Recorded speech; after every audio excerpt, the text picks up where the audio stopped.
সমষ্টি প্রকল্প কেন করছি? তার কারণ হচ্ছে এই প্রকল্পের মূল উদ্দেশ্য পরিযায়ী শ্রমিকদের বাংলায় ফিরিয়ে আনা এবং তাদের জীবিকার জন্য নিজের পায়ে দাঁড়ানোর জন্য সাহায্য করা। যারা ফিরে আসবেন এককালীন ভ্রমণ সহায়তা সহ আমরা 5,000 টাকা দেব।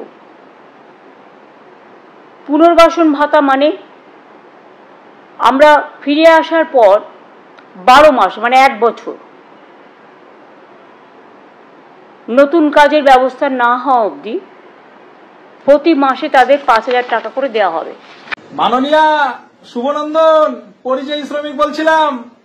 তো আপনি শুনলাম আপনার 5,000 টাকার ব্যাপারটা। তো 5,000 টাকা করে দিচ্ছেন 12 মাসে, 12 মাসে হয় 60,000 টাকা। তো আপনার ইলেকশনটা হচ্ছে ফেব্রুয়ারি মার্চ মাসে, তারপরে ভগবান না করুক আপনি যদি না থাকেন পরে, তাহলে কে দিবে? আমরা যে এখানে কাজটা সবকিছু ফেলে রেখে চলে যাব।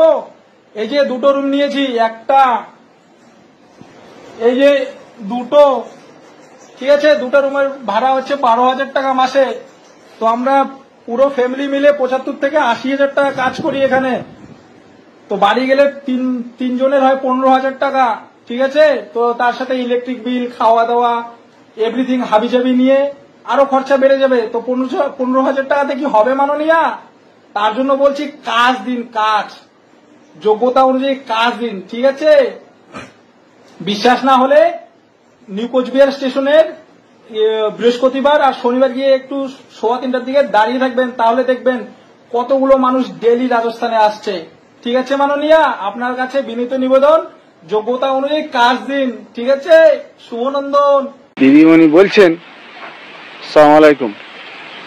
দিদিমণি বলছেন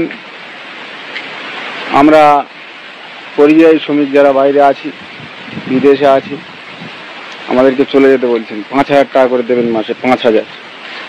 5,000 টাকা দিয়ে দিদিমণি আমাদের সংসার চলবে না। আমরা জানি আপনি ভোট কেনার জন্য দিচ্ছেন 5,000 টাকা। ভোট মিটে গেলে আর সংখ্যালঘুদের চিনবেন না, আর আমার হিন্দু ভাই বোনেদের কাউকে চিনবেন না। ভোট হয়ে গেলে 5,000 টাকা আপনার ওই পর্যন্ত দেওয়া শেষ।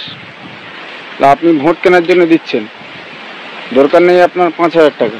আমরা তামিলনাড়ু 18,000 19,000 টাকা মাসে ইনকাম করি, আপনি আমাদের দেবেন 5,000 টাকা। তো সংসার চলবে? আপনার ওই চোর নেতাগুলোর দিন, যারা চোর আছে, তৃণমূলে যারা চোর, আমাদের টাকা দিতে হবে না, আমাদের লাগবে না, আমরা খুব ভালো আছি। আপনি পরিযায়ী শ্রমিকদের উদ্দেশ্যে কি বলেছেন? যে আপনাদের থাকার দরকার নেই, দিল্লি, বোম্বে, গুজরাট, সুরাট, মিরাট, উত্তরপ্রদেশ এই সমস্ত জায়গায় থাকার দরকার নেই, আমাদের রাজ্যে চলে আসুন, আপনাদেরকে আমরা কাজ দেব।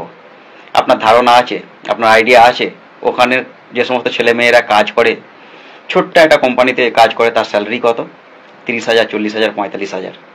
একটু ভালো জায়গায় যারা আছে তাদের স্যালারি কত জানেন? 45, 50, 60,000। যারা বিজনেস করছে তাদের ইনকাম আরও বেশি। আপনি ওই সমস্ত ছেলেমেয়েগুলোকে ডাকছেন তাদেরকে পুষবার জন্য? পারবেন আপনি পুষতে? আপনার রাজ্যে তো 6 থেকে 12,000-এর উপরে মাইনে হয় না। 20,000 টাকা ইনকাম করতে গেলে হিমশিম খেয়ে যেতে হয়। আপনি একটা হাস্যকর কথা বললেন না? আবার কি বললেন যে ফ্রিতে রেশন কার্ড করে দেবো। সরকার তো ফ্রিতেই রেশন কার্ড করে দেয়, আপনারা কি পয়সা নিয়ে করে দেন নাকি? এটাকে আবার হাইলাইট করছেন। আর কি বললেন আপনাদের ছেলে মেয়েদেরকে স্কুলে ভর্তি করে দেবো। আপনার রাজ্যে সব একে একে তো স্কুল বন্ধ হয়ে যাচ্ছে, আপনি কোথায় ভর্তি করবেন? আপনার কারণে 26,000 ছেলে মেয়ের চাকরি চলে গেছে, আপনি আবার পরিযায়ী শ্রমিকদের অন্ন জোগাড় করে দেবেন বলছেন। আর কতদিন আমাদেরকে এভাবে হাসাবেন আপনি?